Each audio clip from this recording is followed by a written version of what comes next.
The galaxy had forgotten about humans a long time ago. 20,000 years had passed since anyone heard a single word from them. 20,000 years since their last radio signal went quiet. 20,000 years since their colonies stopped sending messages into the darkness of space.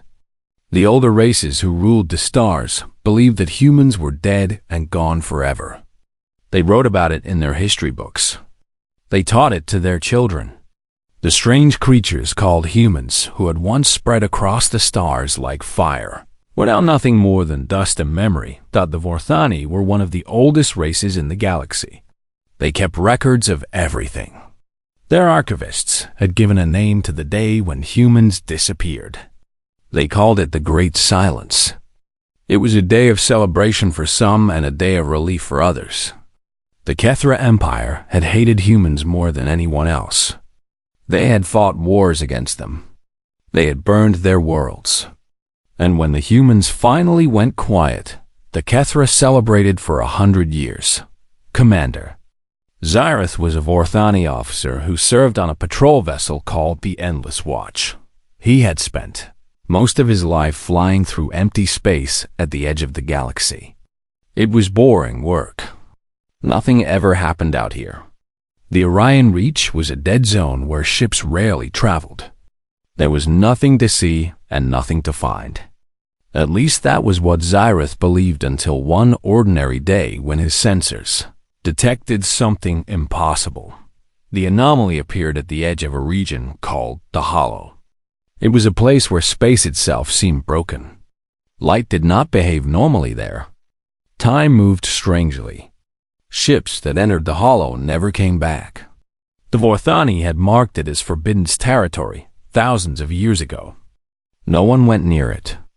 No one was supposed to come out of it, but something was coming out of it now. Zyrith stared at his sensor screen with all three of his eyes. His species had evolved on a world with 3 suns, and they had developed extra eyes to handle the light. Right now, all of those eyes were focused on the shape emerging from the darkness. It was a ship. A massive ship. It was larger than anything Zyrith had ever seen. The hull was black and covered in strange patterns that seemed to move when he looked directly at them. The design was unlike anything in the Vorthani database. It did not match any known species. Zyrith ordered his crew to scan the vessel. The results made no sense. The ship was old. Impossibly old. The metal of its hull had been exposed to radiation patterns that only existed in deep space. The computer calculated that the ship had been traveling for at least 20,000 years. But that was impossible. No ship could survive that long. No crew could live that long. Then the computer decoded the markings on the hull. Zyrith felt his 3 hearts stop beating for a moment. The symbols were in a language that had not been spoken for 200 centuries. The translation appeared on his screen in cold blue letters. USS Eternal Vigil. Human designation. Earth origin. He contacted his superiors immediately. He transmitted everything his sensors had recorded. He told them what the markings said.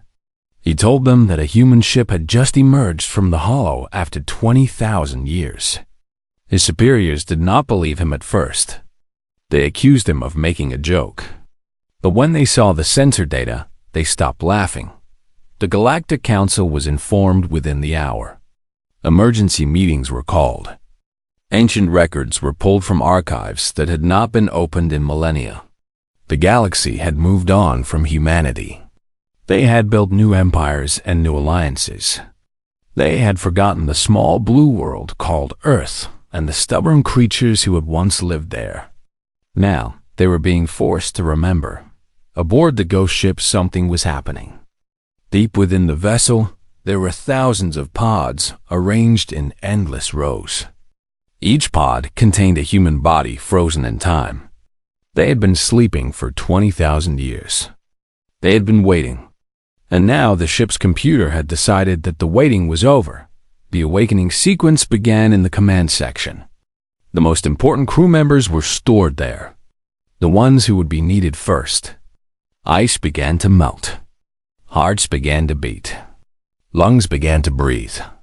Minds that had been dreaming for 200 centuries began to wake up. Captain Daniel Morrison was the first to open his eyes. The cold hit him immediately. It was the kind of cold that went down to the bones. He tried to move, but his muscles did not respond at first. They had been frozen for too long. He forced himself to breathe slowly. He counted to 10 in his head. He remembered the training. He remembered what they had told him before he went to sleep. Wake up slowly. Do not panic. Your body needs time to remember how to work. The pod opened with a hiss of escaping gas.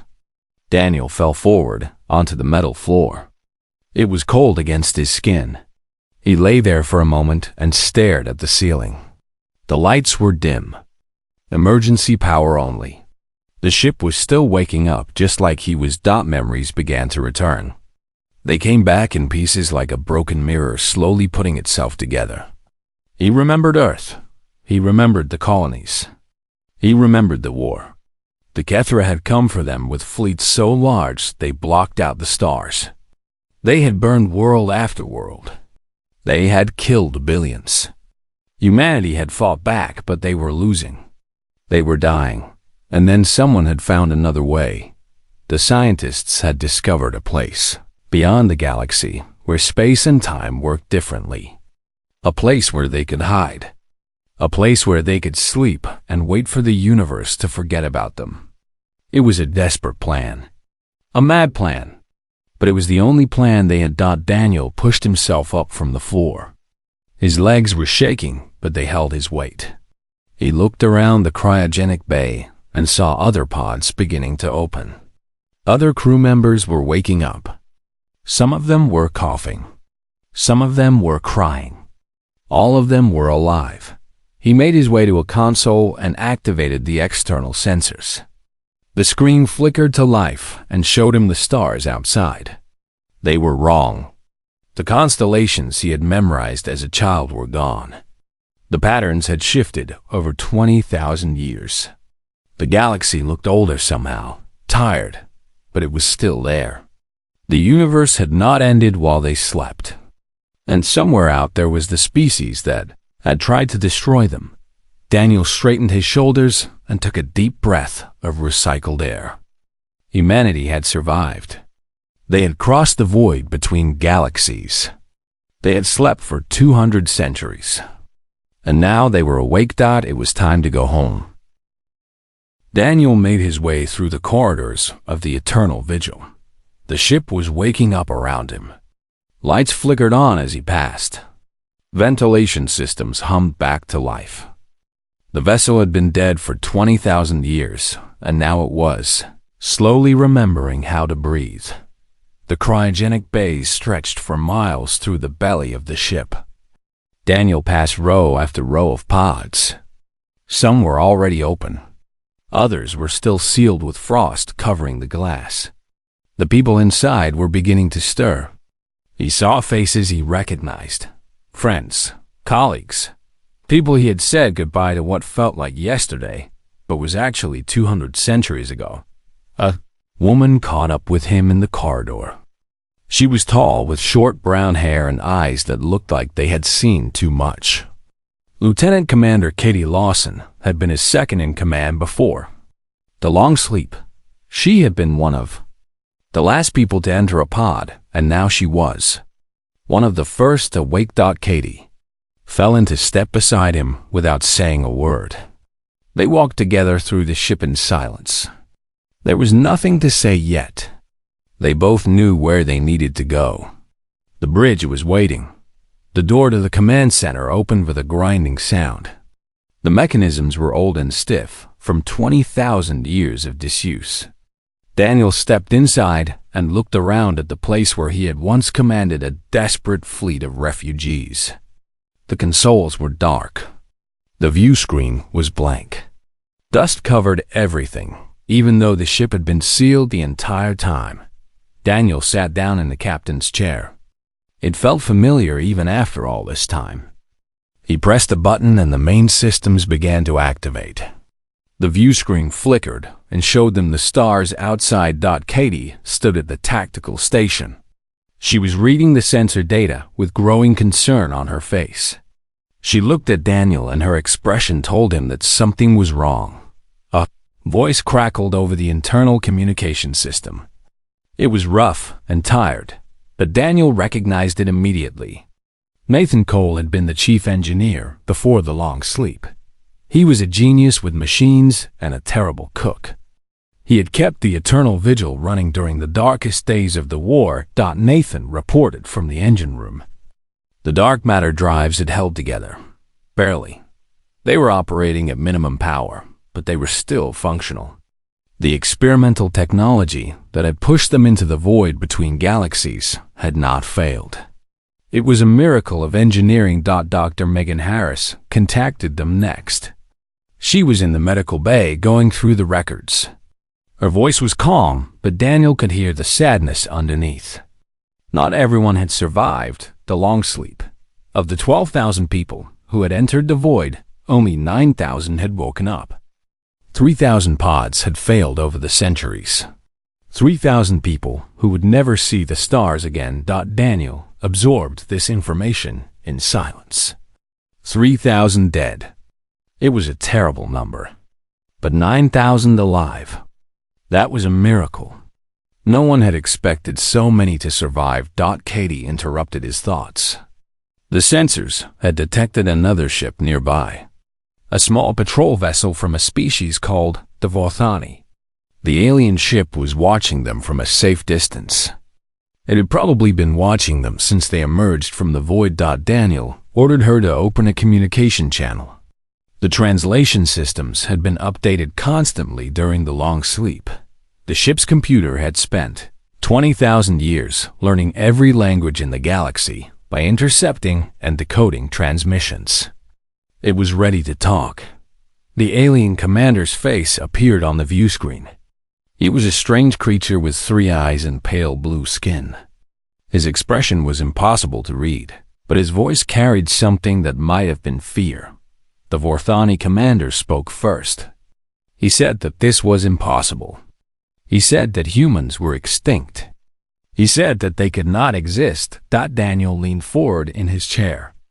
He had been preparing for this moment for 20,000 years. In his dreams, he had imagined what he would say when humanity finally returned. Now that the moment had arrived, he found that he only needed a few simple words. He told the main Vorthani commander that they were not extinct. He told him that they were home. The communication ended and the view screen went dark. Katie looked at Daniel with something new in her eyes. Hope maybe. Or determination. It was hard to tell the difference sometimes. Nathan's voice came over the intercom again. He had been studying the galaxy's current technology while they talked. The results were interesting. In 20,000 years, the other species had advanced maybe 4 or 5 generations beyond where humanity had been. Their weapons were better. Their ships were faster. But not by much. This did not make sense at first. 20,000 years was a long time. Other civilizations should have progressed much further. But Nathan had a theory. Peace made species lazy. Without conflict, there was no pressure to improve. The galaxy had been stable for so long that everyone had stopped trying to get better. Humanity had not been at peace. Not even in their dreams. The cryogenic systems had not just kept them alive. The neural interfaces had remained active the entire time. Their minds had been connected to a shared simulation where they continued to think and learn and improve. They had spent 20,000 years planning for this moment. They had designed new weapons and new technologies. They had simulated battles and prepared strategies. They had evolved in ways that the waking galaxy could not imagine. Dr. Harris arrived on the bridge with a datapad in her hands. Her face was pale but excited. She had discovered something important. There had been children born during the long sleep. The neural interfaces had allowed people to exist in the shared simulation. Some of them had started families there. Children had been grown in artificial wombs and connected to the network. They had lived their entire lives in the dream. These children were now waking up. They had never seen real stars. They had never breathed real air. But they knew everything.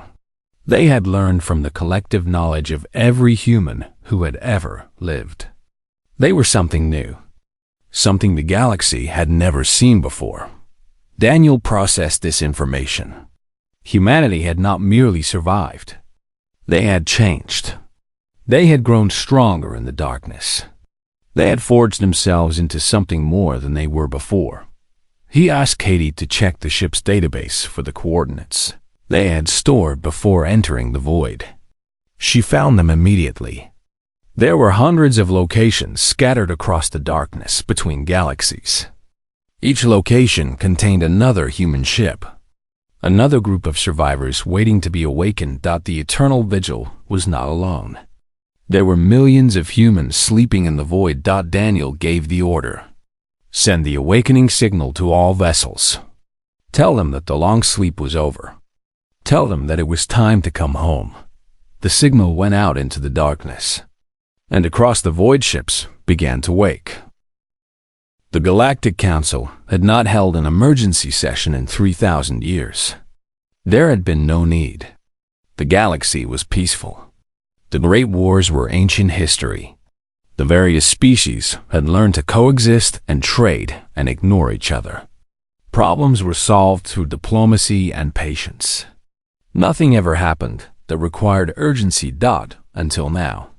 The Great Hall of Nexus Prime was filled with representatives from 37 spacefaring civilizations. They came in all shapes and sizes. Some were tall and thin with multiple limbs. Others were short and dense with armored skin. A few existed as clouds of light or swarms of tiny creatures that moved as one. They had all gathered to discuss the impossible news that was spreading across the galaxy like a plague. Humans had returned. High Counselor Virith of the Kethra Empire stood at the center of the chamber. She was a powerful figure with scales that shimmered between green and gold. Her people had ruled the galaxy for 20,000 years. They had built the largest empire in history. They had crushed anyone who challenged them. And long ago they had driven humanity to extinction, or so they had believed. Varith spoke first. Her voice was harsh and filled with anger. She declared that this was a trick, a deception. Some foolish species was pretending to be human to cause chaos. The real humans had died 20,000 years ago. She knew this for certain because her ancestors had made sure of it. The other representatives shifted uncomfortably in their seats. The ancient war between the Kethra and the humans was a matter of historical record. But the details had been changed over the millennia. The truth had been buried under layers of propaganda and lies. Few remembered that it was the Kethra who had started the war. Few remembered that they had hunted humans across 100 worlds and slaughtered them without mercy. Few remembered the terrible crimes that had been committed in the name of galactic peace. Ambassador Talon of the Vorthini stood to speak. His people were scholars and record keepers. They valued truth above all else. He told the council that their patrol vessel had made direct contact with the human ship. The sensors had confirmed that the vessel was real. The markings were authentic. The life signs were undeniably human. Varith demanded to know how many humans had survived. Her voice betrayed something that might have been fear. The Kethra had spent 20,000 years building their empire on the assumption that their greatest enemy was gone forever. If humanity had returned, then everything was about to change. Talon consulted his datapad. He reported that 9,000 survivors had been confirmed aboard the first vessel. But the human captain had transmitted additional information. There were more ships. Many more. They had hidden across the void between galaxies in hundreds of separate locations. The humans claimed that they had preserved their entire species. The chamber erupted in chaos. Representatives shouted over each other. Some demanded immediate military action. Others called for diplomacy. A few suggested that they should simply pretend this was not happening and hope the humans went away on their own. Vareth silenced them all with a single word. She had made her decision. The Kethra Empire would handle this situation. They had destroyed humanity once before. They would do it again. She ordered her admirals to prepare the war fleet aboard the Eternal. Vigil Daniel watched the intercepted transmissions with his command staff. The ship's communication systems had tapped into the Council's broadcast frequency. They could hear everything that was being said. Katie stood beside Daniel's chair with her arms crossed. She observed that the aliens were afraid of them. 20,000 years had passed, but they still remembered what humanity could do. Nathan spoke from his engineering station. He had been analyzing the technology of the various species while listening to the transmission. The results were fascinating. The Kethra had the most advanced weapons in the galaxy. Their ships were faster and more powerful than anyone else's. But compared to what humanity had developed during the long sleep, they were toys. Dr. Harris explained the reason. During the 20,000 years of dreaming, the human neural network had worked constantly on improving their technology. Every scientist and engineer who had ever lived had contributed ideas. They had simulated millions of experiments. They had solved problems that would have taken centuries to crack in the real world. Humanity had not been sleeping. They had been working. Daniel asked Nathan to give him an example. Nathan smiled and pointed at the ship's weapon systems. Before the long sleep, humans had used plasma cannons and nuclear missiles. Basic weapons. Now they had phase cannons that could strike from dimensions that other species did not even know existed. They had shields that bent space and time around their ships. They had engines that could tear holes in reality itself. But the most significant improvement was not in their technology. It was in their minds. The neural network had linked every human consciousness together for 20,000 years. They had learned to think as one. They could coordinate their actions without speaking. They could share information instantly. They had become something more than a collection of individuals. They had become a true collective intelligence while still retaining their individual personalities. Daniel processed this information carefully. He understood what it meant. Humanity had been forged in the darkness of the void. They had been tempered by 20,000 years of shared dreaming. They had become something that the galaxy had never seen before, something that the Kethra could not possibly understand. And now the Kethra were preparing to attack. Daniel made a decision. He would not strike first. Humanity had not survived the void to continue the old wars. They had not preserved their species just to become monsters. They would give the galaxy a chance to accept them peacefully. But if the Kethra attacked, then they would learn what humanity had become. He gave the order to prepare defenses. The awakening signal had been sent to the other ships in the void. Soon they would not be alone. Soon humanity would stand together once more, and this time they would not run. 6 months had passed since the Eternal Vigil emerged from the void. In that time, the galaxy had changed more than it had in the previous 10,000 years. 47 human vessels had awakened and traveled to the rendezvous point. Each ship carried thousands of survivors. Some carried tens of thousands. The fleet had established a temporary settlement in unclaimed space far from any major civilization. They built stations and habitats. They connected their ships together into a floating city. They began the slow process of remembering what it meant to live in the real world. Instead of the dream, the other species watched from a distance.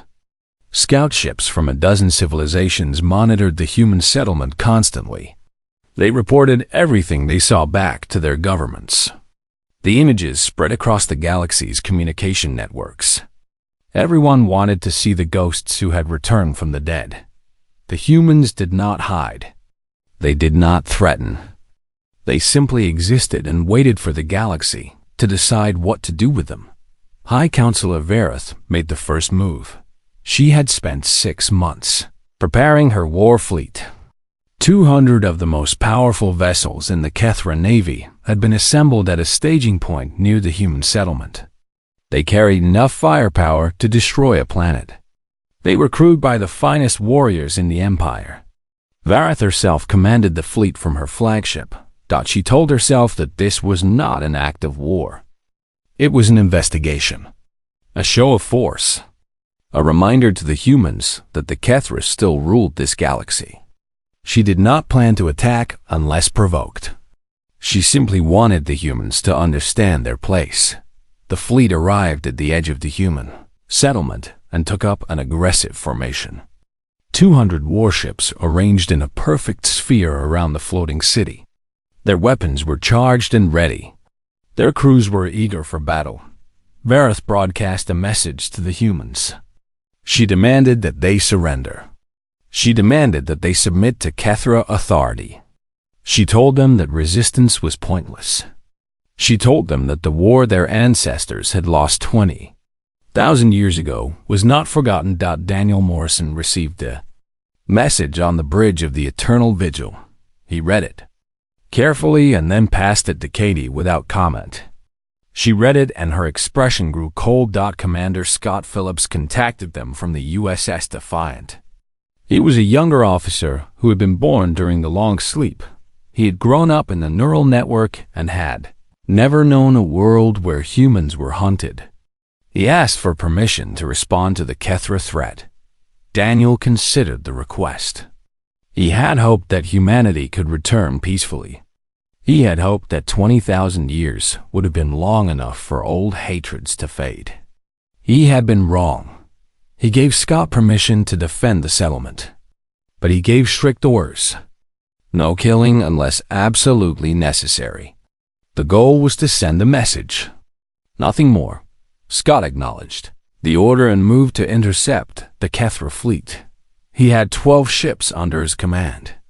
12 human vessels against 200 Kethra warships. The odds seemed impossible. The Kethra commanders laughed when they saw the tiny human force approaching. They assumed it was a joke. They assumed the humans were surrendering. They were wrong. The battle lasted 11 minutes. The human ships moved in perfect coordination. There was no communication between them because none was needed. The crews were still linked through the neural network. They thought and acted as one. When one ship changed course, all the others adjusted instantly. When one crew spotted a weakness, every human pilot knew about it immediately. The weapons were beyond anything the Kethra had imagined. Phase cannons struck from angles that should have been impossible. They passed through shields that were designed to stop conventional weapons. They targeted specific systems with surgical precision. Engines exploded. Weapons went offline. Navigation computers crashed. The Kethra tried to fight back, but their attacks did nothing. Human shields bent space itself around the ships. Missiles vanished into distorted fields and reappeared somewhere else. Energy beams curved away from their targets and dissipated harmlessly into space. In 11 minutes, the Kethra fleet was disabled. Every single ship. Not one was destroyed. Not one crew member was killed. But every vessel was left drifting helplessly with fused weapons and dead engines. 200 of the most powerful warships in the galaxy had been reduced to floating wreckage without humanity, losing a single life. Vera stood on the bridge of her flagship and stared at the view screen in disbelief. Her weapons were gone. Her engines were gone. Her shields were gone. Her crew was alive, but they were prisoners on their own ship. A human face appeared on her screen. It was Daniel Morrison. He looked calm and tired. There was no anger in his eyes. There was no triumph. He simply looked like a man who had done something he did not want to do. Daniel spoke directly to the Galactic Council through an open broadcast. He knew that every civilization in the galaxy was watching. He wanted them all to hear what he had to say. He told them about the war 20,000 years ago. He told them how the Kethra had hunted humanity across the stars. He told them about the burning worlds and the dying children. He told them about the desperate escape into the void. He told them about the long sleep and the dreaming and the waiting. He told them that humanity had not survived to seek revenge. They had survived because they refused to die. They had preserved themselves because they believed that the universe still had a place for them. They had returned because they wanted to live in peace among the stars. But he made one thing absolutely clear. Humanity would never be victims again. They would not strike first. They would not seek to conquer. But anyone who threatened them would learn what they had become during their 20,000 years in the darkness. The broadcast ended. The galaxy was silent. On the disabled Kethra flagship, Varath sat alone in her command chair. For the first time in her long life, she understood what fear truly meant. The humans had not just survived. They had evolved into something her people could never hope to match, and they had chosen to let her live. That frightened her more than anything else. 1 year had passed since humanity returned from the void. The galaxy had changed in ways that no one could have predicted. The Kethra Empire had retreated to their core worlds.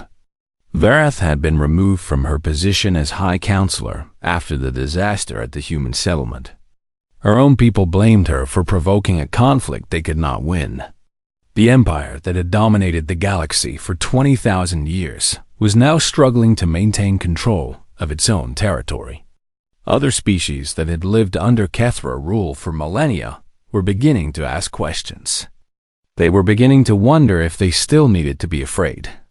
The Galactic Council had formally recognized humanity as a member civilization. It had taken months of negotiation. Many species had opposed the decision. They remembered the old wars and the old hatreds. But in the end, they had no choice. Humanity was too powerful to ignore and too peaceful to justify attacking. They had proven that they could destroy the Kethra fleet without killing anyone. That combination of strength and restraint had impressed even the most skeptical council members. The human settlement had grown into a proper nation. The floating city of connected ships had expanded into a permanent station. Construction had begun on the first new human colony world in 20,000 years. They had named it New Beginning. The name had been chosen by popular vote among all the survivors. Over 2 million humans now lived in the settlement. They had come from dozens of ships scattered across the void. Each vessel had carried its own community with its own stories and experiences. Now they were learning to live together again as one people. Commander Zarith of the Vothani had been appointed as the first official ambassador to humanity. It was a strange assignment for a patrol officer who had spent most of his career flying through empty space. But he had been the first alien to make contact with the returned humans. The council decided that made him uniquely qualified for the job. Zarith found humans endlessly fascinating. They were unlike any species he had ever encountered. They laughed easily and cried openly. They argued about everything from philosophy to food. They told stories and sang songs and formed connections with each other that seemed impossibly deep. Their emotions were always on display. They never hid what they were feeling. It was exhausting to be around them. But it was also wonderful. The thing that amazed Zarith most was their resilience. These people had lost everything. Their homeworld was dust. Their civilization had been destroyed. They had spent 20,000 years frozen in the darkness between galaxies. By any reasonable measure, they should have been broken. They should have been consumed by grief and rage. But they were not. They grieved for what they had lost, but they did not let that grief define them. They remembered the war, but they did not seek revenge. They looked forward instead of backward. They talked about the future with hope instead of fear. Zyra spent many hours talking with Daniel Morrison. The human captain was a thoughtful man who spoke carefully and listened even more carefully. He had the weight of 200 centuries on his shoulders. but he carried it without complaint. He had led his people through the void and brought them home. Now he was trying to figure out what came next. Daniel told Zyrith about the long sleep. He explained how the neural network had kept their minds active during the centuries of frozen silence. They had built entire worlds in the shared dream. They had lived lives and raised families and created art and music and literature. The dream had felt real, more than real sometimes. But it had always been a temporary refuge. They had always known that someday they would have to wake up. The hardest part of returning was learning to live in the physical world again. After 20,000 years of pure thought, the limitations of flesh were frustrating. You could not simply imagine food into existence. You could not travel instantly from one place to another. You could not create beauty with a thought. Everything required effort and time and patience. But there were compensations. Real sunlight felt different than simulated sunlight. Real food tasted different than imagined food.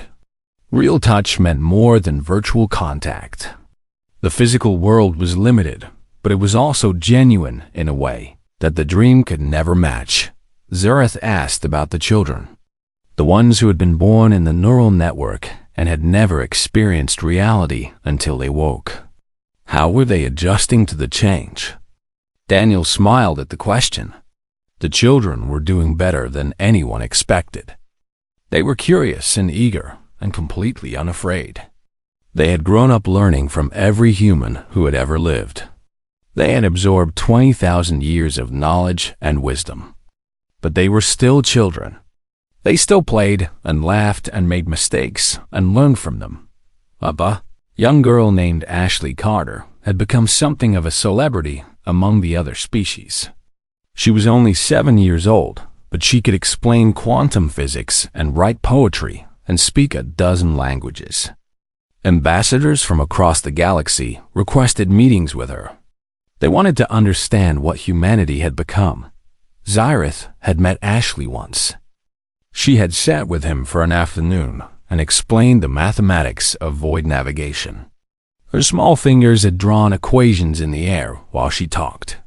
Her eyes had sparkled with the joy of sharing knowledge. At the end of their conversation, she had said something that stayed with Zyrith long afterward. She had told him that humans were not ghosts. Her grandmother had explained this to her in the dreams. Ghosts were trapped and could not move forward. Humans had chosen to leave. Humans had chosen to come back.